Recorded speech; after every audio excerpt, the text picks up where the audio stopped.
So why do you feel ready to talk about it now if you feel like you haven't fully grieved? I think God sometimes puts things in your path, right?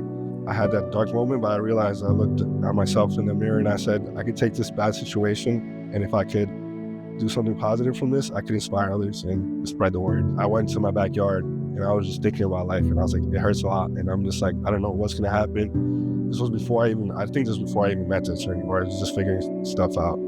And I was just like, it's a heavy burden, and it's so much for me. And I didn't know what was going to happen. I didn't know what to do. And I remember walking back inside, and I sat at the base of my stairs, and I literally just was sitting like this, and I just started crying. And I was just like, it hurt a lot. And I was just like, I looked up and I just said, God, I trust you, and I believe in you, and I know that you can help me through this, and I know we're going to get through this together. But I like what you said, that you're using your pain for purpose, right? It's just like, hey, this happened to me and this sucked. Yeah. But look at how I can use this to influence others to say that, hey, you don't have to stay stuck there. Because I think oftentimes when we go through grief is we feel like this is it, this is over, this is the end. And it's just like, but it's not the end. It's the new beginning of something greater, and how you can show people through resilience and like all the things that you've learned through the experience that you've been through. And that's exactly what you're doing by sharing your testimony and what you've been through and how you got out.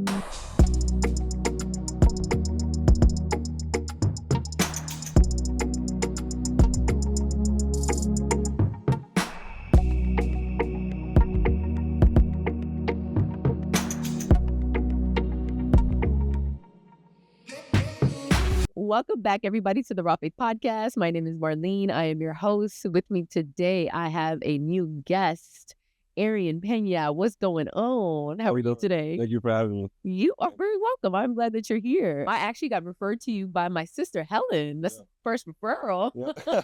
She told me you definitely have a testimony to share. There's a lot that you've been through and your journey, and we want to talk about that today. I'll let you introduce the way in which you want to talk about your journey. But before we get into that, I want the people to get to know who you are. So if you don't mind introducing yourself to the people so we can get to know you.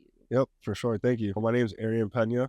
I'm a first-generation American, and I've been living in New Jersey for over 20 years. I do real estate, mortgages. I'm very excited about the opportunity to share about myself and get into the podcasting space. It's going to be my first time doing a podcast about myself and speaking about my life. So we'll see how it goes. Well, no, and I love that you're here, and I love that this is your first time doing this. But I know that when we spoke, we talked about your journey and your situation, and we'll get into that and what that looks like. But that you were ready. You were ready to talk about it, and I think it's important. Yeah. So the topic in which we want to talk about is around the passing of your parents, right? And what that grief looked like for you and the journey through that, and kind of how it led you to where you are now in life, what you do for a living and all the things in your business and all the stuff, right? So we want to unpack all of that. And I know that through that story, it's going to help somebody else, right? Yeah. So that's why we do this. That's the goal. So that is the goal, right? Yeah. So with that, on every episode, I do like to start off with a prayer. And you did agree to pray a sin. So if you don't mind praying a sin, then we can go into it. Yeah. Father God, I thank you for this opportunity. I thank you for a full circle moment to be here to share the word. I hope that this reaches the right people. I hope that this inspires people. Thank you for this opportunity. Thank you for every single opportunity. Thank you for life. And please guide my words, guide my thoughts, and may this be a positive influence on whoever's listening. In the name of the Father, the Son, the Holy Spirit. Amen. Amen. Thank you for that prayer. Appreciate you. All right. So we're going to get straight into it. So the first question, to get to know your background a little bit more and kind of like your upbringing, right? And kind of how things happened. Can you take us back to that season of your life? What was it life like before your parents passed away? Because I know a lot of your journey is around your passing of your parents and all the things. Yeah. So I would say life was good. Life was good. My parents were very hardworking. My mother worked in hospitality, and my father was a car salesman. I think that's what drives me to the entrepreneur world as well. Watching him go through that. Me and my siblings grew up together. We grew up in a real family nucleus. As any family, parents arguing back and forth. But one of the things they always told us is like, no matter what, we're always going to be here for you guys. No matter what, we stick through it for you guys. So I would say we're all close. We still are close as a family. And I would say upbringing, I was very involved in sports and just to hang out with my friends and my cousins. We all grew up very close together. We had a very big family. So my cousins are like my siblings. Like we all grew up very close, and that's helped me be the person I am, having them in my life. And to this day, they're a very big part of my life. You still up, so you're a big family person. For sure, 100%. And you have two siblings. 2 siblings, and I also have an older sister, half sister. Okay. So, yeah. Okay. Mhm. So that's 3 of y'all, 4 of y'all. Yeah, so me and my 2 siblings live together. My half sister didn't live with us growing up, but we're close and we're getting closer. She just had a baby and she's the cutest thing, so that's bringing us even closer. And So you have a niece now, one niece. yeah, one All right. niece. Yeah, Okay, she's nice. beautiful. Her name is Hope. Nice. Yeah. I hope. Yeah. Okay. So a little bit about your siblings that you did grow up with. How old are they now? So I am 26 myself. So my brother's turning 24 now in January, and my sister's turning 22 in March. Okay. Yeah. So Okay. All right. So if you can take us back to the moment when your parents passed away. I know it was different timing. So take us back through that journey of what that looked like. yeah. So I found out my mother had colon cancer Mhm. around December, January, and it was a very quick process, I would say. Within like 6 to 7 months, unfortunately, she had passed away, and it was a very, very devastating time for me. I would say I was extremely close with my mom. Like everything I did, as far as school and just trying to be a good person, was because of her and all the sacrifices that she's made. And my mom was like the mom of the family to her siblings as well. Like people would always come over to my house when they had a problem or like if they were hungry, family parties. My dad was like a chef. Like people would tell him all the time, show up in a restaurant, like the best cook, like crazy. So we were all very close in that sense. And losing her was like losing a part of myself, honestly, losing a light. And maybe I shouldn't have gone back to school at that time because it was terrible. Like I vividly remember like walking out of class in the middle of a class. Because in college you could just do college is like your own world. If you don't show up, no one's gonna tell you anything. So I remember literally leaving in the middle of class and just going to the car and I'm like just thinking like, damn, what the hell am I doing? Like this is not like I don't know if I could even handle this weight. And I just felt a heavy burden for my siblings too and my father because he was trying to be strong and it was a lot on him as well. And I wanted to be there even more for them. But at that time I was like, I had to deal with this internally first and then get to that point. Unfortunately, I didn't have the opportunity because 8 or 9 months following passing of my mother, my father passed away to COVID. So that was something that affected me greatly, and I didn't have even the time to process the first loss, and then I had to deal with that. So the difference with that second time with my father was I had to now assume responsibility for my younger siblings and lead the way. So when I was going through my own thing the first time, it was kind of like just in my emotions and my thoughts, really just kind of messed up mentally. But when this happened, it was like I didn't even have time for that. It was like, okay, I feel terrible. Obviously, I'm grieving, but I have to take these steps. I have to sit down with my siblings. We have to make the hard decisions. We have to have the hard conversations. We have to figure things out. Unfortunately, my parents didn't have a life insurance or will, so I had to do a lot of the stuff on my own to like get everything organized. That's really tough. And you were how old at the time? And how old were your siblings at that time? I was 19. My brother was 17, basically 17, and then my sister was 15. So yeah, we're all very young. Yeah, that's young. I remember back in the day when my sister Helen had to take care of us. So I yeah? understand that. Yeah, yeah. She never told you that? No, she didn't. No, she never told. I'm Yeah, she surprised. mentioned something along the lines. Yeah. She had to kind of like assume not guardianship because my dad was still there, but she took care of us. So I understand that pain of like having to grow up sooner than you should. You never know what anyone's dealt with. Everyone like always uses this expression, and it ties into religion. Like everyone carries a cross. I heard this in the mass one time, and it always stuck with me. Like everyone carries a cross. Everyone has something that they're dealing with. And also life is so much about perspective. And when we get later in the conversation about inspiring and perspective, like that's a big thing. Like people may have a very small problem, but they might take it like huge, and people might have a huge problem, but they look at it a certain way, glass half full kind of thing. So life is all about how you look at it, how you process it. So what was going on through your mind when you realized that you had to take care of your siblings and you had to assume that responsibility and grow up, right? What was going through our mind? I mean, it was like possibly the number one worst thing that could happen, other than like you physically being dead or you physically getting like a life altering situation. That was really the number one, in my opinion, one of the worst things that could happen. So, I mean, how it feels, I didn't know how it felt. I was just kind of just relying on God and just taking things day by day. That's all you could do. Like very stressed, very hurt, very lonely, especially during the pandemic. We couldn't even see people. So Yeah. it was like insult to injury. But also at the same time, it was actually not that there's ever a good time, but it was actually the best time it could have happened because One. the world was shut down and slowed down. So Mm. I had some advantages. For example, real estate, you had forbearance. You go to the bank and tell them like, oh, I need this amount of time. I can't pay the mortgage. So it was a good thing in that sense, right? It gave me more time to figure things out. And that was a convenient situation. But what was going through my mind, I mean, it was flight or flight.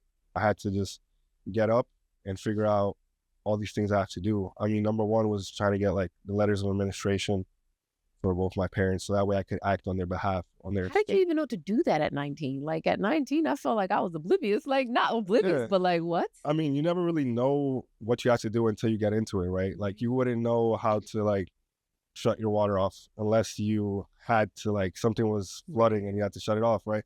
So in that sense, like I didn't know about it. But did somebody guide you? Like did somebody? Yeah, so I mean, I had my cousins and my uncle as a guidance. Like I would reach out to them and they would give me ideas and they would reach out to people they know because they didn't have all the answers. But I was referred to a great attorney and he guided me in that sense. And I told him honestly, I said, listen, I know your job is to make money, but I'm in a really tough situation. If you could just tell me like the first like there's like 6 steps we need to do.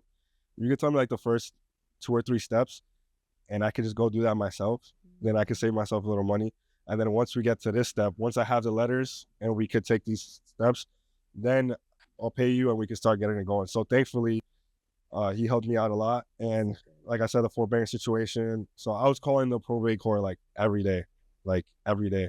And it was tough, but I'm here now. So yeah. That's amazing. No, honestly, I don't know that if I were in your shoes that I would be able to handle it as Yeah. gracefully as People have you're told me that. explaining that you have been able to and then also assuming the responsibility for your siblings. I think that's the hardest part, right? Yeah. It's just like, hey, I didn't choose this life, but now that this life has chosen me and Yeah. now I have to step up. Yeah, well, I give a lot of props to my brother and sister, especially my sister being the only girl and being in high school, because I was already removed from high school. So we have the pleasure in this life to choose who and what we want to be around, right? But when you're in an environment like school, you have to face that. And she went through so much because like everybody in the town knew what happened, obviously, and she's going to school every day and dealing with that. And it must have been so much on her. And I think about that. And she really stepped up. And it's not like taking care, like we're working together on a team. Like, yes, I had to make the hard decisions. Yes, I had to choose where this goes and that goes. But ultimately, they gave me that trust. They gave me that power to be able to lead and doing my best with leading by example. And I think they've done a great job for themselves as well. So I think it's a team effort, right? It's because I could try to do the best. If one of them goes out and does something stupid, then it's like, okay, now we're all messed up. So I gave a lot of props to them, and it's a team effort. That's good that you give them credit for assuming their own responsibility as well in For the sure. whole ordeal, right? It's just like I don't want to say it removes the weight off of your shoulders, but it allows you to see that you're not in it alone. Yeah, And for I sure. think that's really good and that's mature to say, because some people might say, I had to do all this by myself or I did it, but you knew that you had them to help you too, even though they were young, but Yeah. they assumed their own responsibility. Exactly, yeah. And then they're very independent, and I think that helps a lot. That's good. So just a question on that though. How did grief show up for you during that time? Did you allow yourself to grieve or did you feel like you had to stay strong for everybody else? I feel like I've had to stay strong for everybody else. You know, I think I think a lot, and I have self-dialogue. Mhm. So it's like I deal with it in my own way, but how I really sat down and like gone through that process. And I say my darkest times actually was when I chose to like grieve, when I chose to give myself a break. Those were actually my darkest times because that's when I felt like useless or felt like I'm not doing anything. Like if I'm laying in bed for like a day and I'm just like going through it, I just feel worse. Like, but when I'm out working or when I'm out grinding or networking or around friends or family, yeah, it's not like, oh, I'm just keeping busy not to think about it. Because when I do think about it, I make sure that I hold that thought. But at the same time, it's like, as a man, if you're not serving your purpose, then Yeesh. it's like it's just gonna make it worse. Yeah, providing or like serving your purpose, because I think everyone should have a purpose, especially as a man. You should have something you're striving for. So when I'm working towards something, I feel better. And I feel like, okay, this was for a reason and we're getting through this. Yeah. No, that's good. That's good. So I don't know what that looks like in terms of like, Fully grieving. yeah. And I know some people say that like, if you don't, you might see signs later in life and stuff like that. So I hope it doesn't I don't think it will. Cause again, I think about things a lot. So it's not like I push it away.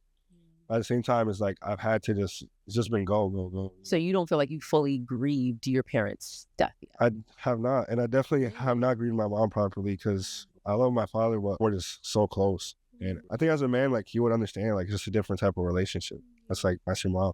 And it's like, I didn't have, because that happened within 8-9 months of each other, right? So, and I was really messed up, like I said, it was my mom. So it's like, I didn't even have the opportunity.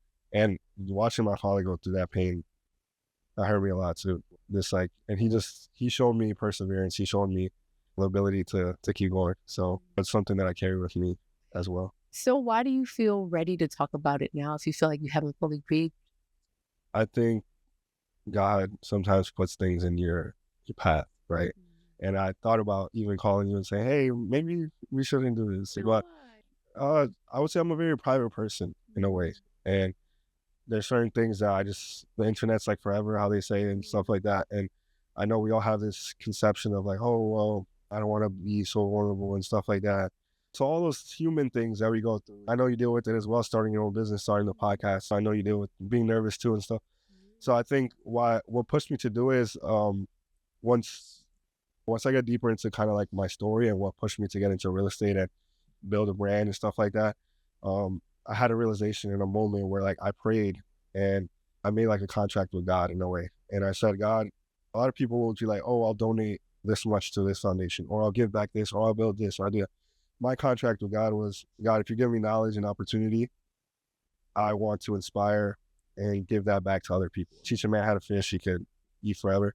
That kind of concept. So I kind of had that prayer and that meditation. And I told God, like, if I could get through this and I could be successful in what I do, then my goal, my way to give back would be to share. So I knew it would come at one point. And Helen pushed me to talk to you. And I appreciate her for that. And I looked into your brand, I looked into the podcast, and it was right up my alley. And even when you told me about what your brand is about, it aligns with me because exactly like what I'm saying, my goal is to like inspire and just share knowledge. I don't have a coaching platform. There's nothing I'm selling right now. There's nothing I'm doing. So for me, it's more just spreading that word. So during that time, didn't have enough time to even grieve my mother. They had with my father. I went to my uncle, who's like kind of like the father like figure for my aunt. So my mom had 12 brothers and sisters, right? Okay. So big family. We're already like the third, fourth generation. So my cousins are having kids and their kids are already growing and getting there. So very big family. So during that time, I would say there was a lot of arguments between family. Certain people acted very poorly. Certain people acted great. A lot of people were there for me. A lot of people were just more arguing amongst themselves, which you hate to see, right? If someone's sick and going through a lot, you don't want people arguing, adding more stress to the situation. So I saw that happening. And I had a situation where we have our house and I was staying with my aunt when what happened to my father happened. So I called my uncle and I told him, listen, I would like for you to treat me like a son moving out of your house. Like treat me like I still need you and I still need guidance and I still need help, but we just need a little privacy. We just need to make our own decisions. We just need to figure this thing out. And privacy from the sense of like, you guys are arguing about dumb stuff, like in the hindsight of the things, right? So we need a little bit of space. So I decided to take lead for me and my siblings, move back into our house, just us. And like I said, deal with that whole situation. So during that time, I stopped going to school. I didn't go to work. And I wanted to make sure that my brother was properly enrolled in school, getting his financial aid. And my sister, I wanted to be there for her as well. So, and then dealing with the whole estate stuff was a full-time job. Okay. So once I got to a better place, where I got the letters, working with the bank's working back with us because now they're working with the attorney. That's when I started watching. It kind of happened at the same time naturally. I started watching more podcasts. And it's ironic because now we're here, but it's full circle. Yeah. that started shifting my mind. It started with sports podcast. I used to love, because I admire sports and the journey of the athlete, right? Like you start off on the bench or you start off as the number one pick and you have to go through all this adversity. A lot of them have really bad backgrounds and that's what pushed them to go harder. So I love hearing like my favorite athletes speak about their life and their journey, right? So that led me down that path. So I used to watch just a lot of stuff. And then it started switching to business and mindset and religion and all these different things that you learn, right? So I became obsessed with just learning.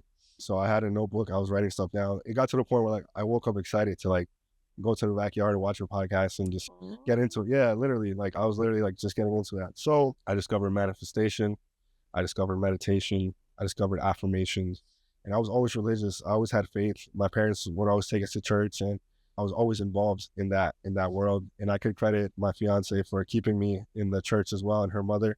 Whenever they notice that I'm getting a little distant from God or maybe haven't gone to church in a while, they always pull me back like, hey, you have to go to church. Come on, let's go. Whether it's a Saturday or Sunday, like, come on, just go.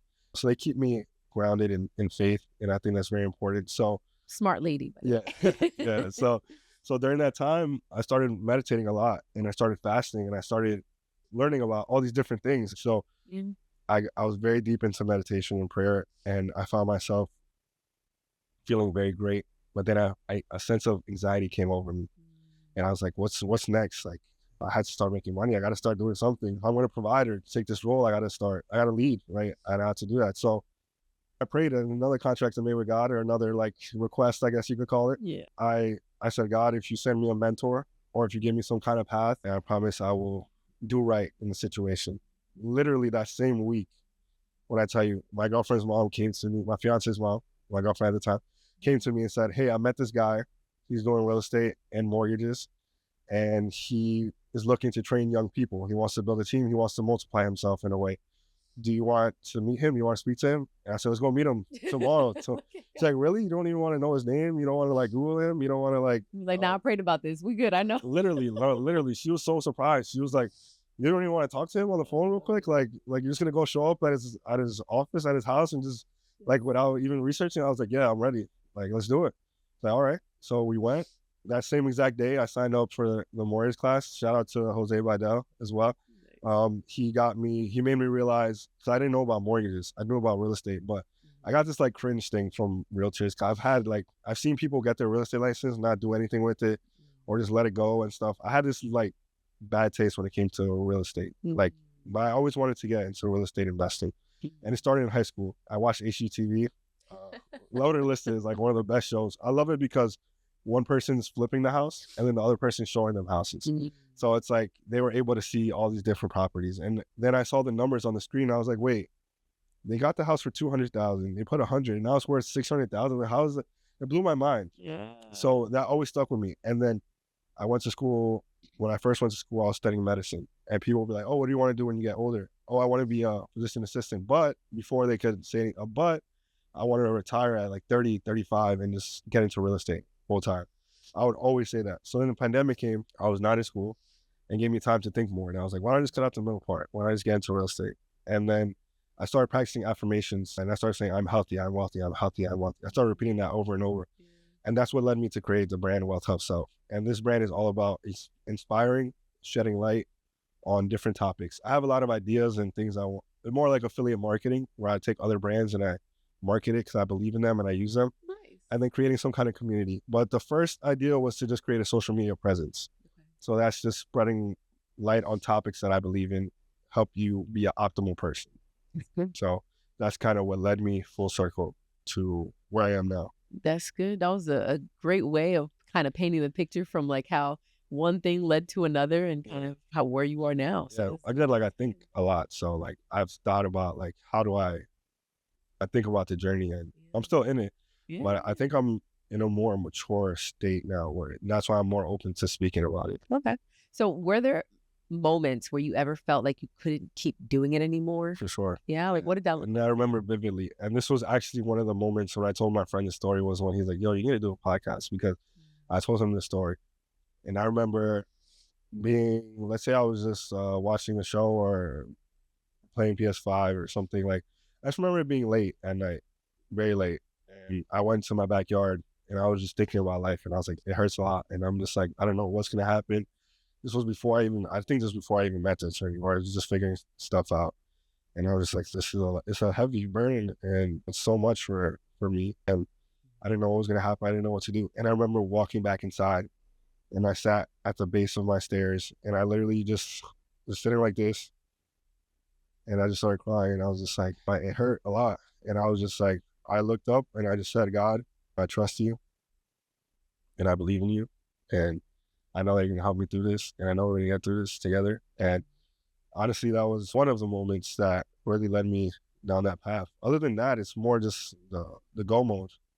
Kind of just like every day is like we have a list of things we got to do, and I got to do them. So I think just being on go, serving a purpose helps a lot. So that's what keeps you going. My family keeps me going, God keeps me going, and yeah, purpose keeps me going for sure. Okay. So how did your relationship with your siblings evolve through that whole entire process? Like, did you grow closer or further from them because of that level of like, because now you had to parent them, Yeah. right? So like, how does that work? So it's tough. I mean, to this day, it's still tough because both my siblings are more introverted, right? So I'm more extroverted. Like, you put us in a room, and they're gonna be not in a bad way. Like, they definitely have their own personalities and everything. Like, but they're more introverted. Like, they're just to themselves, which is respectable. But I'm more extroverted. Like, I'll literally go up to somebody. I'm like, hey, what's up? Because you have nothing to lose. I don't know why people make such a big deal. Like, if they say, like, get away, then you're never probably going to even see that person again. So you might as well just go say hi and put yourself out there and stuff. But it's tough because they're not the best at articulating how they're feeling. And then maybe I'm not the best sometimes at even asking or going to that. But we've gotten closer, and we're very intentional. Like, every few weeks we go out to dinner and we sit down and ask them, hey, what's on their mind, or what do you need help with? What can we do? Like, let's say there's a certain topic. Like, my sister didn't have a car for a little bit. She was asking me a lot. Hey, when are we going to get my car? I was like, okay, we're working on it. Now she has her car. And like, you were able to get a car for her, or what do you mean? Yeah, like, because, yeah, get her a car. So she was asking me for a while, and I was just like, this 101 things I'm dealing with. So I'm like, I'll just give me a little bit more time. So we're like dealing with that. And I think how it's evolved, I think we're all entering another phase of life where we're realizing, like, okay, now we're starting, I'm not speak for them, but I think we're starting to feel more like adults now, in the sense of like, yeah, we have to grow quick, but like really like adults, like we're more independent. So speaking for myself, I love them. I know they love me, but sometimes, and I think you can relate, I don't know, but sometimes it's hard to say everything you want to say to somebody. I mean, like sometimes you assume people just know, like you assume people know like how much you love them, or you assume that people know how you feel, or you assume that people know like that you're not feeling your best or this and that. Well, sometimes they don't know. So I think I want to be more intentional in that way. But I think we're always evolving every day. And I think they've taken to the role, and I appreciate them for trusting me in the process. And it was tough. There was times where I had to like be on my sister, on her behind, be on her. Yeah. And I had to like, it was hard because I'm still a kid myself. Yeah, so I'm trying to figure things out. And first of all, we have to lead by example, because how can I tell you not to do something if I'm doing it? Right. So that's the hard part too. I have to be that person so you respect what I'm saying, because like you're like, okay, well, he's doing it. So if he's coming from a place of like he's doing it. So do they see you as a parental figure though, or do they just see you as the bigger older brother? Oh yeah, I don't know if I can answer for them, but I think I think they still see me as an older brother. Yeah. Yeah, I think so. Because I mean, it's like we still had our parents, so it's like we Right, for sure. Yeah, so they know what it's like, right? And then growing up, I've always been goofy, this and that. They know who I am, so I don't think they'll ever not see me that way. That's a good point, because now I'm thinking back. I don't know why this is making me think back to like Helen and all that, right? Like raising us. It's just like, I knew she was my sister, but at the same time, she was our legal guardian. If you think about it, I mean, she was 18, we were 15 or whatever the age difference was. And she was in the household. She raised us. Like, you know what I'm saying? Like, yeah, we had our parents similar to what you're saying, but they weren't there. So did you look at her like a parental figure? Or that's a great question, right?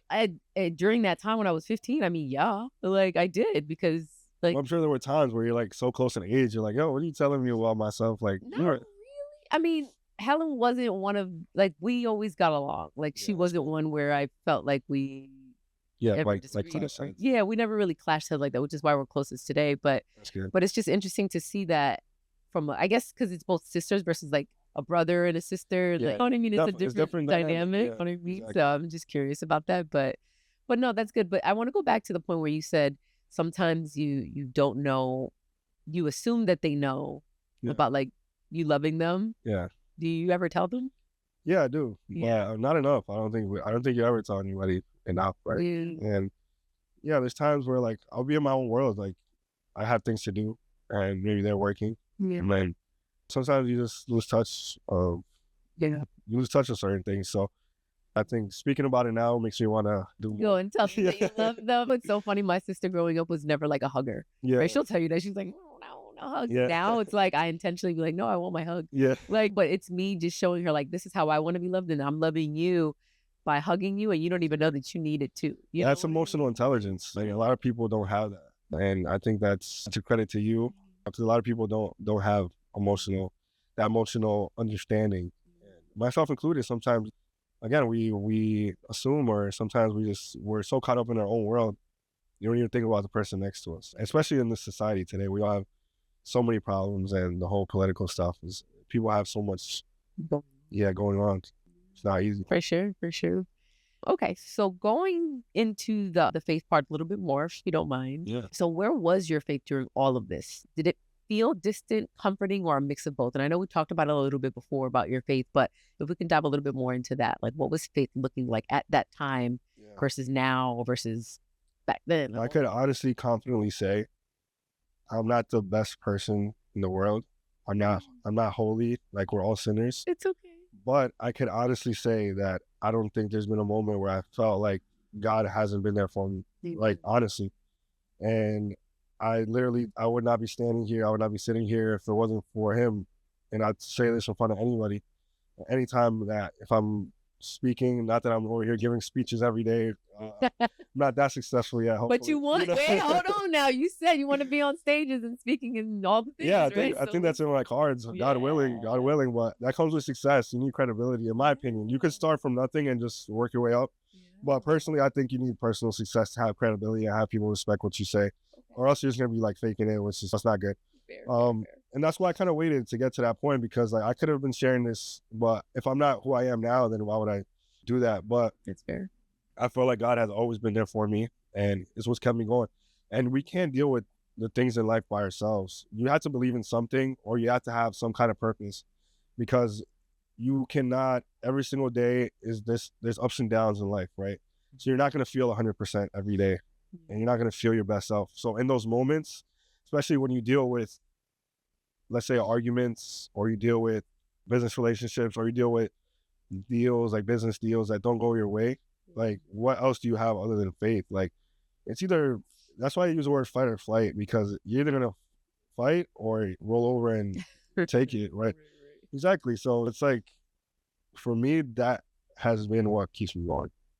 Do you feel like God was with you during the pain, like during those moments? Or you feel his presence. I know you felt his presence before, like especially in those moments where you're alone, like you're literally alone, and this feeling. So I literally lost my everything, with both my parents. Like I know people are close to their family, but like for me, my parents, especially my mom, was like everything for me. So it's like feeling so alone in those times, I look to him, and you feel like maybe whether it's like just in your mind or you get like goosebumps or this feeling, where I've felt a lot of moments where I felt close to him, especially when I'm like alone and just thinking about life. That's when I feel it the most. do you still think about your mom? All the time. Every day. Every day. I think about both my parents all the time. Especially, I saw my father do his business, the car business. It inspired me. So when he passed, unfortunately, he left behind like 25 cars. So I had to sell those cars, and I had to junk some. I had to go find cars. Like I had to call people on his phone that I didn't even know. Like, hey, my dad texted you like last week about this car, like where it is. I really had to drive to Pennsylvania, Connecticut. I had to call mechanics, like, hey, you have this car? Find the titles, like crazy stuff. Like, you just figure it out. I had people along the way, like my cousins, like helped me out. My uncle helped me out because they're in the business as well. So it's not like all by myself, but at the end of the day, it was my initiative to take. So I think about my parents every single day, all the time. So what's one thing about each parent that you remember? the most? I That's think stuck with you? I think it's a common thing with both of them. I think they were very hardworking. I think they were very about their children. And I could give one story that Yeah. honestly, this is, I don't want to like make myself sound bigger, but like it lets me know why I am who I am, and like why sometimes I do feel special. I do feel like we all have a light inside of us, right? And whether you recognize that no one's better than the other person, but some people shine brighter just because they've acknowledged their light, right? So I feel like I've had that. My mom and dad were trying to have kids, and this is the stories that they told me, that my aunts have told me. They were trying to have kids for 5 years, Mm. and they couldn't. And I don't know how it went down. I don't know if it was miscarriage. I don't know what went down, but they were trying to have kids, and they couldn't.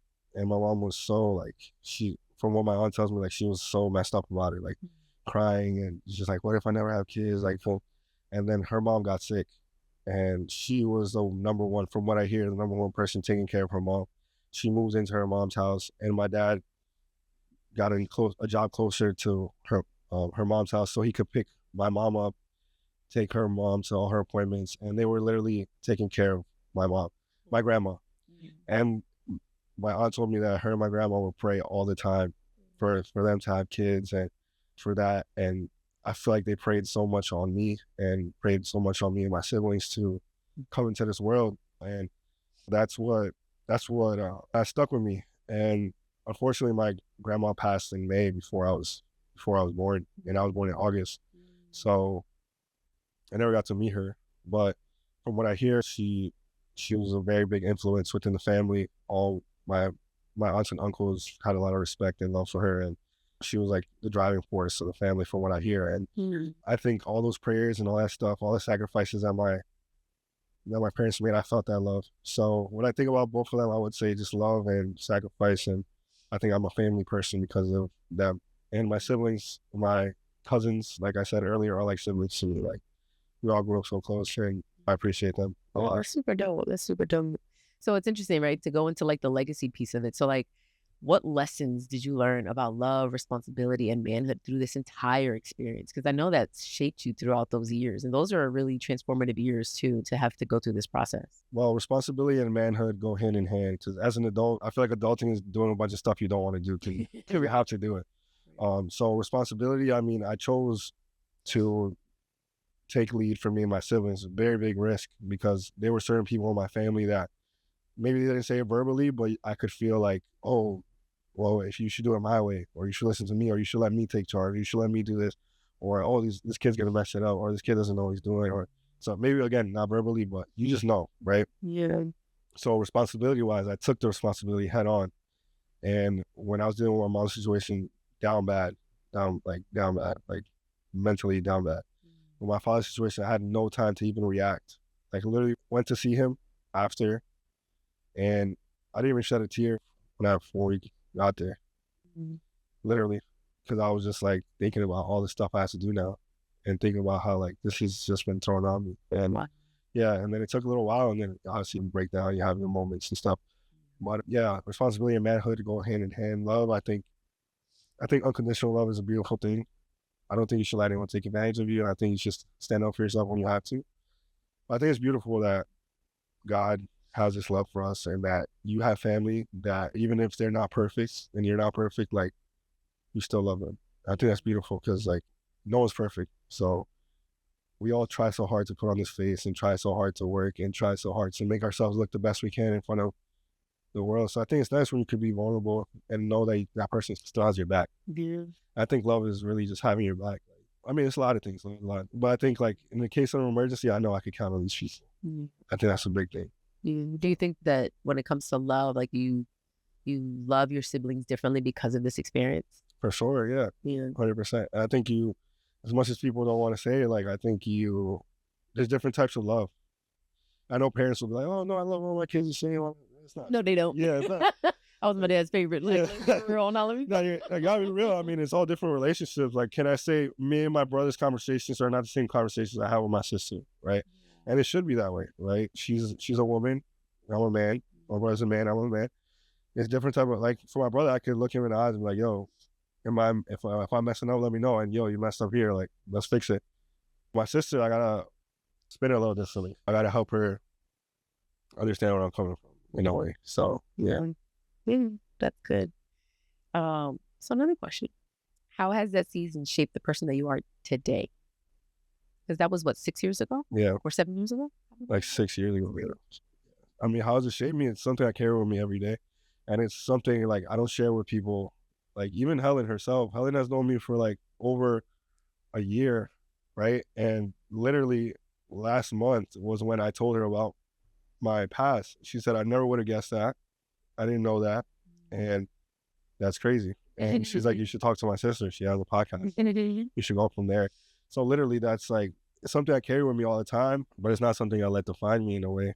And I believe life is so much about perspective and how you look at things. And that's, again, in prayer and in that meditation, when I decided like I have an opportunity in front of me to take a bad situation and turn it into something positive and inspire others. And hopefully this reaches somebody that is going through, well, hopefully not going through a bad situation, but whatever it is, just know that there's a higher level that you can always tap into, and there's a bigger force that's behind you. If you just let it guide you, it could take you very far. So for me, it's who I am. What I've been through is who I am. But at the same time, nothing that we've been through is who we are. Because our thoughts, our emotions, our experience are all separate from who we really are. And this is one of the podcasts I've watched, and one of those things I've watched, like we're all just experiencing life through this like lens, through this like TV that's just broadcasting life. You didn't ask to be in this position. You didn't ask to be, things just happen to you, right? And you're not who you think you are. Because if I ask you, oh, who are you? Oh, well, I'm Helen's sister. That's not who you are. Right. Or somebody I went to high school with, who are you? Oh, I went to Bergenfield High School. Or if somebody asks, oh, who are you? Oh, I'm a real estate agent, or I'm a mortgage lender. None of these things are who you are. Yeah. So then you sit down and think, well, who am I? Really? And you don't know. Well, I always answer that. Yeah. Obviously, I'm going to say the child of God. Like that's how I answer that, because when that is your foundation, everything stems from there. Yeah, right. When we talk about purpose, I always say my purpose is to know God and to be known by God. Period. Yeah, period. That's a great way to put it. Yeah. And then from there, he calls me, then your calling, right? And your assignment. Exactly. That's the tiers, right? Your purpose, your calling, and what are you assigned to do on this earth? So my purpose is to know God and be known by God. My calling is to serve. And then my assignment is, in what season of my life am I in right now? And who am I going to serve? That's for me. That's a great way to put it. Very simple. That's a great way to put it when you said, what season am I in right now? Because we're changing. Absolutely. And depending on your season, like you put on different layers, or you put on different, or you take off layers, or you become a different person throughout that. Yeah, and that's why it's called assignment, because assignment is, once you're done with that assignment, you move on to the next, but your calling stays the same and your purpose stays the same. Those things should never really shift, right? If you identify in that way, right? That's for me, because I'm a Christian, so that's how I identify, right? But to me, it makes it lighter. It makes it less heavy, right? To be able to say, hey, I know what I got to do. And God, what's my next assignment? Who else do I have to serve? How else am I going to commune with people? Or whatever it is that he has me doing. It's just like that. To me, it's such a simple formula. Yeah, it's a great way to put it. 100%. You know what I mean? Yeah, and I think about that a lot too. I mean, when I pray, sometimes when I feel, because we have ups and downs, sometimes you feel lost, or sometimes you feel like, oh, is this the right thing for me?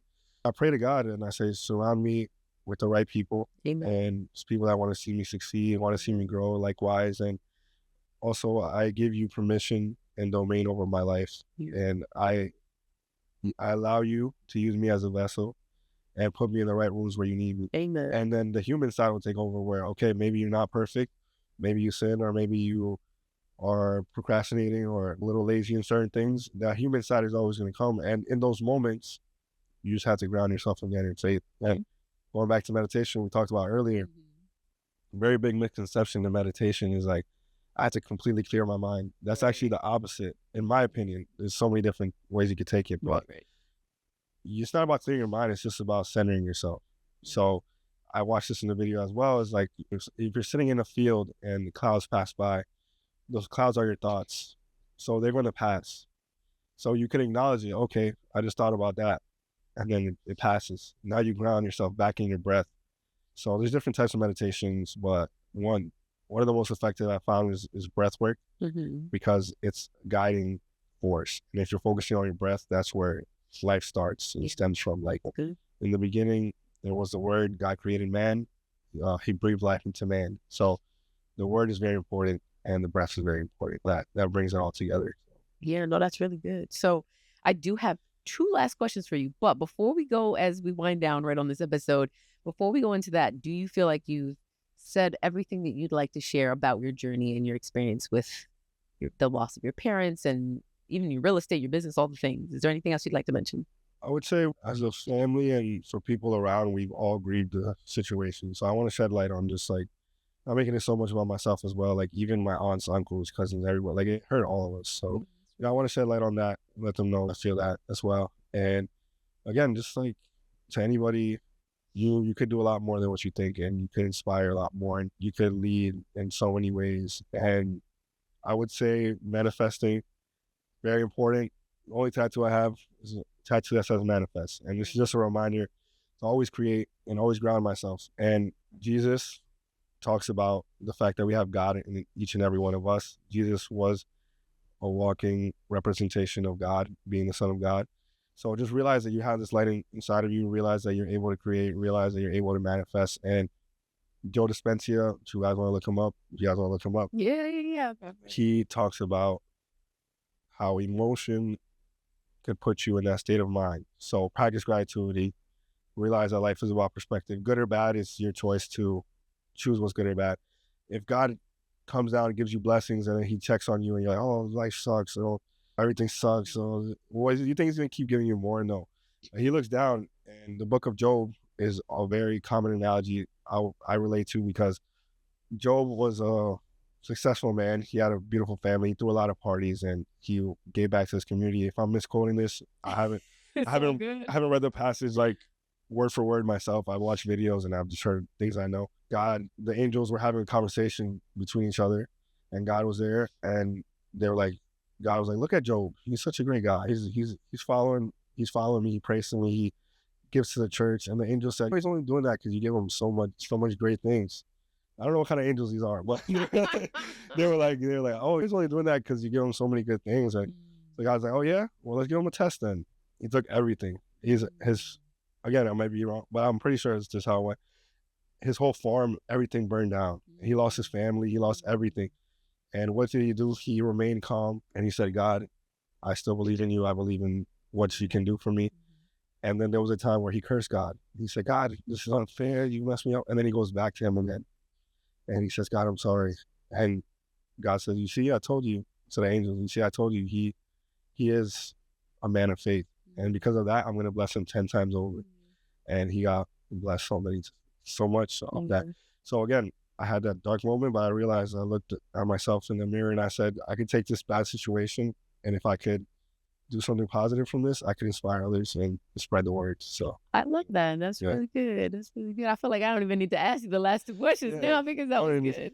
But I do still have two more questions. But I like that what you said, that is, you're using your pain for purpose, right? It's just like, hey, this happened to me and this sucked. Yeah. But look at how I can use this to influence others, to say that, hey, you don't have to stay stuck there. Because I think oftentimes when we go through grief, is we feel like this is it, this is over, this is the end. And it's just like, but it's not the end. It's the new beginning of something greater, and how you can show people through resilience and like all the things that you've learned through the experience that you've been through. And that's exactly what you're doing by sharing your testimony and what you've been through and how you got out. And there's no set game plan. Like, that's not to say like, okay, step number 1, do this. Step number 2, I would say, for sure, you got to be active. You got to get in the gym. You got to stay active. You got to take care of yourself. Right. That's very important. Then faith, whatever you believe in, you need to have faith and purpose. And then that will drive you, and just surround yourself with the right people. And that's very important. Everything else will fall how it's supposed to. And that was going to be one of the second to last questions, was for someone listening who's grieving or carrying a heavy burden, what would you say to them right now? So I don't know if that was your answer, if you have a different one. Right now, I feel your pain. You're not alone. Pray to God, or give yourself to something greater than yourself. That part. Hold the people that you do have next to you closely, and let them know that you love them, and just work on yourself. You got to put yourself first to be the best brother, best sister, best husband, best whatever. You have to put yourself first and be a little selfish. It's okay to say no. It's okay to, if someone gets mad, oh, you're so selfish, oh, good, that's a compliment. I've had somebody tell me that before. Actually, seriously, Same, one of me my too. one of my closest friends said, "Yo, you're so selfish, bro. How do you just like put yourself first?" And I said in my mind, I was like, "Thank you." Yeah, because how else are you going to show up for other people with the cup full if they're Exactly. empty? Like, Exactly. no, So, yeah, to anyone going through that, just take it day by day, and it's good. yeah, just give it to God. That's good. So, if your parents could see you and your siblings today, what do you think that they would say to you? I think they would tell me that they love me and hold me very tight. I think they were proud of where I'm at, and I would just tell them how grateful I am to them for the sacrifices they made and for giving me life and giving me this opportunity. There again, I started out when I introduced myself, I said I'm first generation. I made sure to say that because that's not something I introduce myself normally. But I wanted to say that because I wanted to highlight the sacrifice that my parents made coming to this country from nothing and getting us to this point. So yeah, I think it would just be a lot of mutual love and appreciation if we had that conversation. That's so good. Yeah. That's so good. Well, they heard you. So Yeah. there you go. Yeah. I wanted to give you that opportunity to kind of see, well, what do you think they would say? So I think they would say that they're proud of you Thank you. and they job well done. Yeah. And thank you for caring for their children, right? I think that's what they would say. Well, job's not finished. Yeah, As it's not done, as but Kobe Bryant would say. it's never done. It's always a journey, but you've gotten this far. Yeah. And for that, I'm sure they thank you for that. For sure. I appreciate you for this platform and giving me the opportunity. And I did want to ask you kind of what pushed you to get into To this. do this Yeah. for exactly this reason is for people to have the safe space to share their stories, right? To feel comfortable of saying, hey, someone sees what I've been through and I know that what I've been through can help someone else. Because at the end of the day, it's all about impact, right? If you sharing your story can help impact somebody else and their journey and what they're going through, then it's all worth it. Do you feel like it was a specific moment that pushed you to want to create, or do you feel like it was a build-up over time? It's a great question. I think it was a buildup, but I think it was, number one, it was me having to get outside of myself, right? Because I was just like, no, I don't want to do this. I don't want to. I'm a behind the scenes person. Yeah. Right? That's why I do all the editing and all this stuff. Yeah. I'm behind the scenes, but to be in front of the camera and even sharing my voice was hard for me. But I knew that I needed to get over myself. Yeah. And I knew that this was not about me. Yeah. And that's why I always focus on the guests, and I always have guests. You'll probably never see me just speaking by myself because it isn't about me. It's about using the platform that I have the ability to create so that other people can share. You know what I'm saying? It's about other people for me. But I think God gave me a voice, and this is the way I chose to use that voice. I prayed to him to show me, well, how do you want me to use that voice? Because I kept getting that sign, like, use your voice. And I'm like, how? Yeah. So I'm like, okay, well, let's try this and let's see if this works. And I think I personally have been enjoying the process, and I know my guests have been enjoying the process. No, it's great, honestly, because like it's been a while since I really sat down and talked about this, especially to this length. I never had anyone like really ask me these type of questions either. So it was great, introspective. When you sent me the questions, I was like, wow, I never really thought about certain things in this point of view because you're just going through it. So it puts things. So I think you're doing a great thing, and I think you should definitely keep it up. And I think this is something, especially nowadays with all this turmoil, all the brain rot and all this stuff. That part is a little. Yeah, all the stuff that people watch, like there's not a lot of quality content. People want to focus more on the controversial, negative stuff. The human mind is wired to watch out for danger. We're wired to watch out for something that could harm us. So we actually feed more off negative information. Yeah. That's why you'll see like a hurricane or like some bad thing will get more news than a woman who like saved another person's life or whatever. Because it's the human mind, and the media knows that. That's why the news, I don't like watching the news personally, because straight up just negativity. And another thing, right, that I would say. Yeah, go ahead. The same way you watch what you eat is the same way you should watch what you consume. And and life changed for me when I realized you have a subconscious mind and a regular mind. You have a physical body and a spiritual body.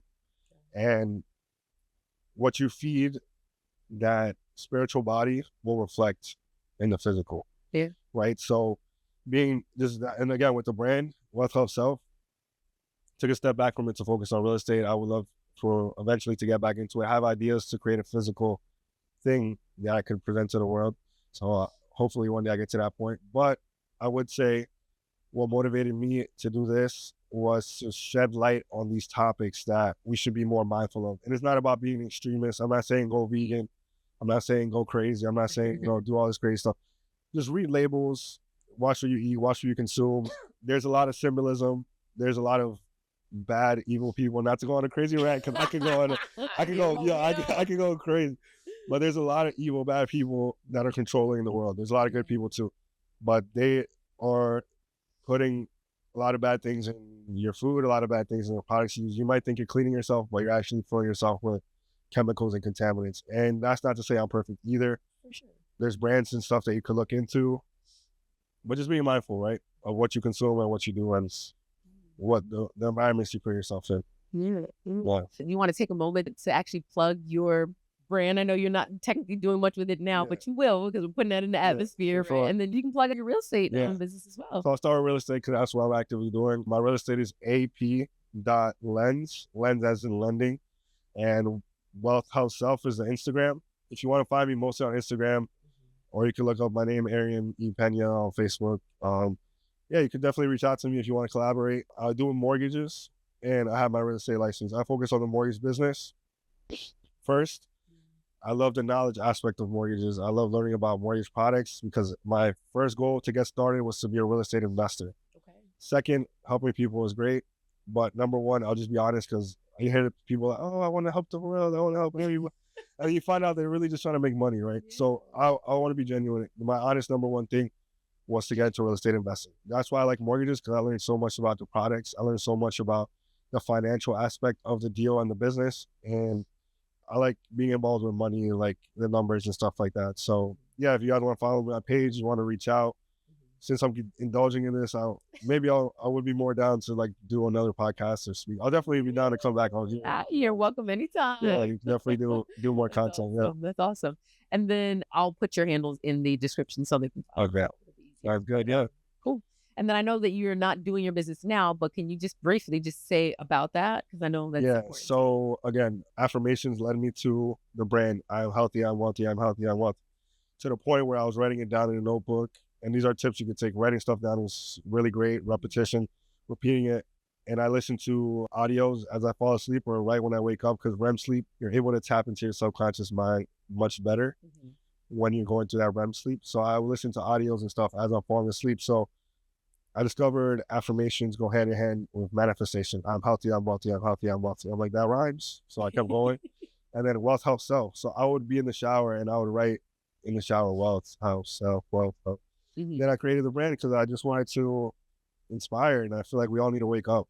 There's a matrix, there's a simulation going on, and we could break out of that, and it's inside of us. I'm still figuring it out myself. I don't have it all figured out, but it's inside of us. So if you could tap into that. But the brand, again, is really just to shed light on, I believe these are the 3 pillars when it comes to being your optimal self. So it starts with the self, self-love, self-respect, your spirituality, knowing yourself, journaling and figuring out all these things. Then health, because what is money, or we're talking about decisions that you made in your finance, putting yourself first. What is all the money in the world if you're not feeling yourself, or if you're not healthy, or if you're laying in a bed and you're comatose or whatever. You could have millions and millions of dollars, but if you don't have health, then what is it? And then wealth is important because we all should be financially literate, and school is terrible. Why are we learning about ancient Rome if we don't even know how to do taxes or figure out? So there's a whole nother topic, but I think we have responsibilities to ourselves to be educated and invest in financial education and network with the right people. Get out and go to these events and meet these people. And I'm a part of a line group with Armand and Olivia. They're great people as well. Maybe I could tell them about this podcast too. Sure. They're amazing people, and we host a line event once a month. So if you guys want to come out, network, and meet great people, follow me on Instagram. I'm always posting events and stuff. So, but I host a sponsored event with them, and we have a lot of great people. And the event is called Aligned. Aligned? For a reason, because they're very intentional about who they align themselves with and the type of energies they align themselves with. So Armand has been like older brother to me, very inspirational, and someone that I know I could count on. So is it just like real estate related though? It stems from real estate, but most events, we have a networking, and then we'll have a speaker. and then we'll have a breakout where we start networking again. But Nice. they've spoken, and it always starts with the mindset. Let me know. I want to go to one of them next time. For sure, yeah, definitely. Okay, But it starts cool. with the mindset. It starts with the mind, because if you want wealth, or you want to become a real estate investor, or you want to become an entrepreneur, or whatever it is, it starts with the mind. Again, the self. It starts with the self. So you have to start there, and then everything else will stem from there. I love that. I love that. Yeah. Awesome. Awesome. Well, is there anything else that we've missed that you want to share before we go? Because I know we're at time, but I just want to I double would check. say invest your money, build a business, build something sustainable. Your 9 to 5 income is not going to get you through life. You should invest in something that's going to build you long-term wealth, and surround yourself with great people. Very important. I think I said that earlier. I But agree. yeah, I think, that's what I would say. So if you want to buy real estate, hit me up for sure. Right. Yeah. You might be in competition with my sister. I don't know. No, but I focus on the mortgage business. So you can work with Helen, you can buy houses with her, and I'll help you get a loan, I'll help you get pre-approved, cash out refinances, equity lines of credit, fix and flip, commercial real estate, all that stuff. Yeah, we could make it happen. Perfect. Awesome. Yeah. Awesome. All right. So I want to thank you for being you. on the podcast and For sure. for opening up to the people about your story, your journey, and what it took to lose parents, right? And go through that whole journey. That's hard. I still have my parents alive, but you just Yeah. never know when that day God happens. bless. Yeah. So thank you for sharing that, because I know that it's going to help someone else. That's what all of this is about, is Yeah. impact, I hope right? so. So it will. I'm sure Yeah. that it will. So I want to pray us out, as I always do in every episode, and then we can wrap. Sounds good. Alrighty? Yeah. All right. So Father God, I thank you. I thank you that you've allowed Arian and I to have a conversation about overall grief, Lord. Grief is not easy. And going through the journey of losing two parents back to back like that, it's very hard and it's not easy. And to have to raise his siblings on his own, to have to grow up sooner than he should have, Father God. I thank you for his life. I thank you for his commitment and his responsibility that he's had over his siblings, Father God, and over his family, Lord. But I hope that you protect him and his heart, and that you give him the ability to grieve and grieve well, and to heal and to go through the healing process, Lord, so that he can come out on the other end, so that there's nothing stuck in his spirit and in his mind about the past and what has happened, Father God. I thank you that you've given him loving parents that did care for him, that did love him, that did support him, Father God, and that wanted nothing but the best for him, Lord. So I pray that he's able to go through that healing process so that he can come out whole, completely whole, Lord. And I pray that he continues to build a relationship with you, God. And I thank you for his fiance who has allowed him to keep God at the center of their relationship, Father God. I thank you for his journey. I thank you for his vulnerability, for being on this podcast and sharing his story, Lord. And I thank you. I pray all of these things in your precious mighty name, Lord. Amen, amen, and amen.